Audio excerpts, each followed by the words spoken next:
This video I want to discuss a few major issues when it comes to Modern Warfare 2's multiplayer, and then also this is going to be taking us into Warzone 2.0 as well as the new DMZ game mode. Now if you do enjoy this style of content, don't forget to subscribe as we try to reach our goal of 50k, but this is more of a discussion type video, different to our usual stats based content, but it's something I do want to get off my chest when it comes to Modern Warfare 2. Now this game is a very solid game at its core. I do think it's a very fun and enjoyable game to play for the most part, but it's kind of missing some huge things. Now aside from scoreboards, some stats based things like checking your barracks, which are all being complained about, and I think now Infinity Ward have released certain statements basically saying that they will be bringing some of these features into the game at some point, so we'll just need to wait and see for that one. But my issue has never been an issue of a lack of content inside Modern Warfare 2, and the reason for that is because we all know within a couple of weeks time from now we're going to be getting Warzone 2.0 as well as DMZ. That's some huge content already there, and we've already had tons of leaks for new maps for multiplayer, as well as we definitely know there will be new weapons coming to this game basically throughout its whole life cycle, so we don't need to worry too much about content in my opinion. Now obviously it is a AAA title, should it drop with all the content? Yes, I do agree, but we do know what's coming. Now the only issue I have with content is one issue, and that is Resurgence. Now they haven't mentioned anything at all to do with basically Warzone 1.0's biggest game mode. Let's be honest, the majority of the player base, especially within the last couple of years of the Warzone's life cycle, was basically playing Resurgence of some type, whether it's Fortune's Keep or whether it's Rebirth Island. And I think this is a game mode that they need to basically talk about, let us know that is definitely coming to Warzone 2.0. So people know to expect it, especially since it was one of the biggest game modes and one of the best game modes added to Warzone 1.0. So that is one of my main issues in my opinion, because it's a game mode I personally enjoyed so much and was looking forward to having it inside Warzone 2.0. But now they are kind of replacing that with DMZ, and don't get me wrong, I'm also looking forward to seeing what DMZ has in store for us, because it is a brand new game mode with some really exciting new content, concept ideas and different play styles to what we're used to, and obviously this will bring in even more players to Warzone, which is perfectly ideal. But on the same note, like I said, I just feel like they shouldn't be removing things that were not broken in the first place. Now speaking of broken, I do want to discuss one of the biggest broken things that are currently in this game right now, and that is the weapon Gunsmith. It makes literally no sense whatsoever how the Gunsmith is actually working just now, because in some cases it actually works out in your benefit to put less attachments on a gun. And basically coming from Warzone, where we had Vanguard weapons that had 10 attachments, I don't really know where the logic of balancing each attachment came from in this game. It literally makes no sense whatsoever.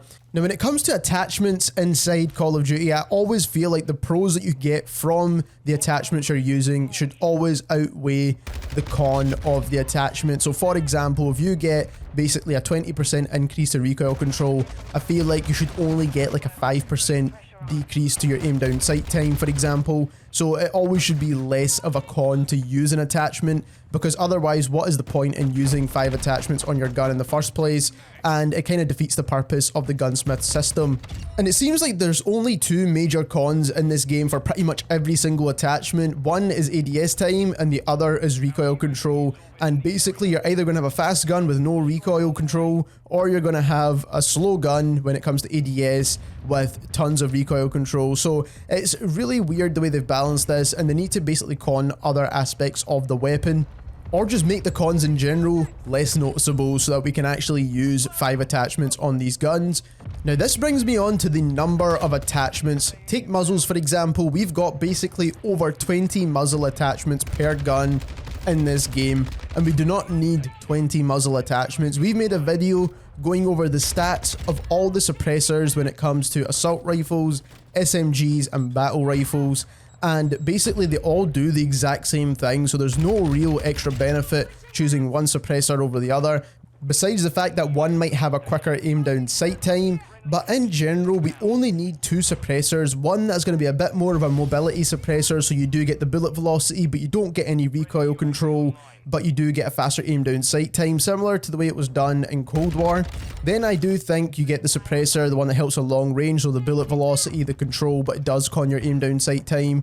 Then you need something like a recoil booster that gives you a faster fire rate that we had in Vanguard, so that will give you a faster time to kill, but it does con your recoil.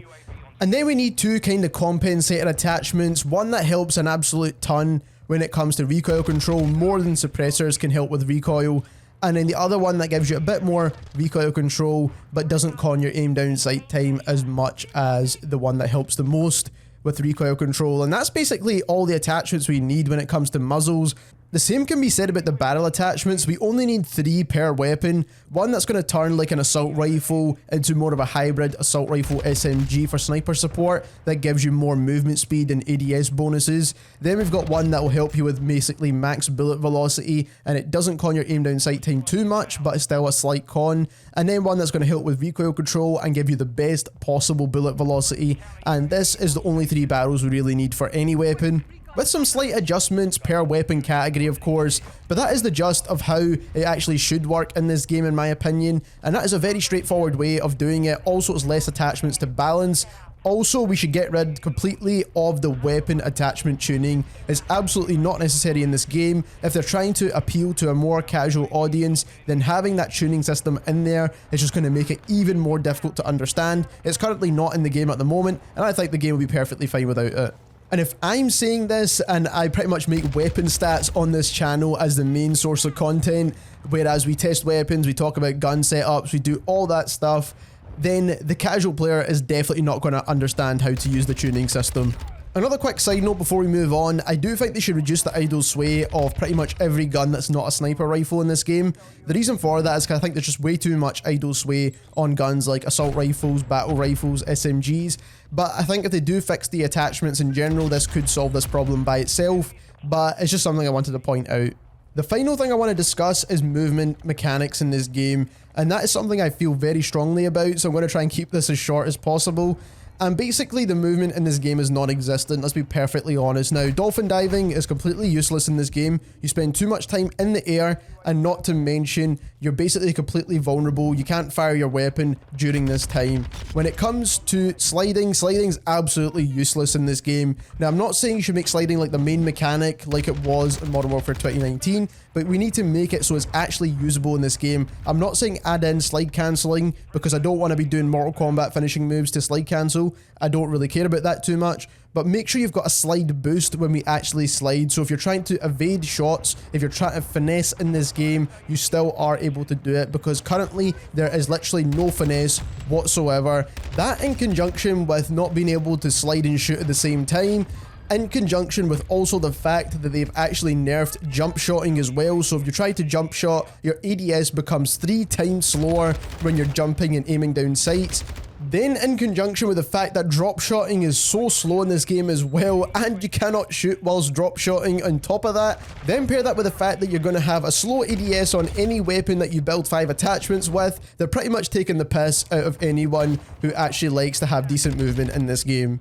Now, the fixes here that I'm going to recommend are very easy. They've been in previous COD games and they're easy enough for everyone to do. So it's not going to mean that the casual player is going to be struggling to do these movement mechanics. It's just going to allow players that like to have better movement, like having the ability to finesse, can also do that as well, and not just appeal the whole game to basically campers. Now, here are all the changes I would recommend. All these changes are going to basically be stuff that's been seen in previous COD games before, so it should be easy enough to fix and add in. First of all, if you're drop shotting, dolphin diving, or sliding, you should be able to shoot. The standard slide and standard jump, as well as dolphin diving, should all give you a speed boost so that you can actually finesse in and out of gunfights if you really need to.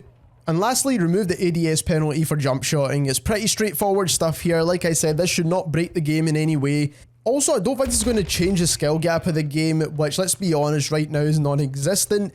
And I do think it's going to give basically the better players, or players that understand the movement mechanics, a way of dealing with campers in this game, because let's be honest, everyone's pretty much holding angles until they hear the first set of footsteps and then they fire in that direction. That is basically how this game is going right now. No one's really moving around the map, even on the larger scale maps, which are more enjoyable right now than 6v6, to be perfectly honest. Now, having said all of that, I want to know what you guys think about all this down in the comments below. Now, of course, they're not going to basically change absolutely everything I've said in this video, because if they did that, they'd actually have a really good game on their hands. But regardless of that, I want to hear what you guys think. If you enjoyed this video, don't forget to subscribe, and thank you very much for watching.